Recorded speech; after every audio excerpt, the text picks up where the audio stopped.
मचिया जे बैठनी सासु त बहू से रज करे बहू से रज करे हो।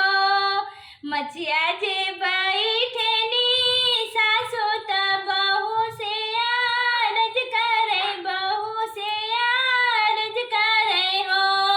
बहू रे काहे तोर ओठवा झूर रही है त मुँह पिया रही है त मुँह पिया रहे ना हो। बहू रे काहे तोर ओठवा झूर रही है त मुँह पिया रहे ना मुँह पिया रहे ना हो। इतना वचन सुना बहुअर त सासू से रज करे सासू से रज करे हो। इतना वचन सुना बहुअर त सासू से रज करे सासू से रज करे हो।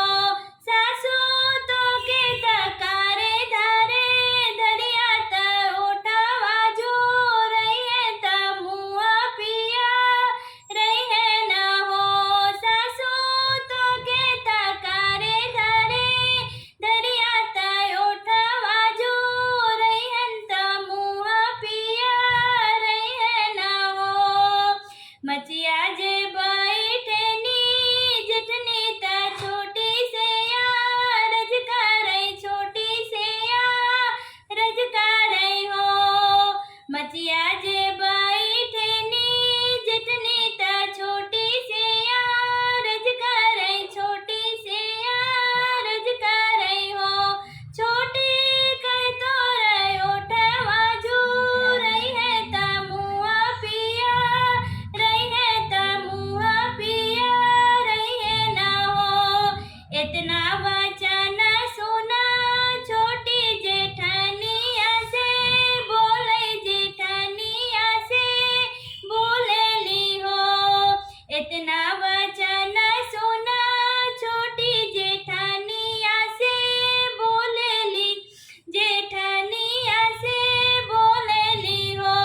जेठनी तो के तकारे धरे धरिया त ओठवा झूर रही है त मुँह पिया रही है त मुँह पिया रहे ना हो। जेठनी तो के तकारे धरे धरिया त ओठवा झूर रही है त मुँह पिया रहे ना हो।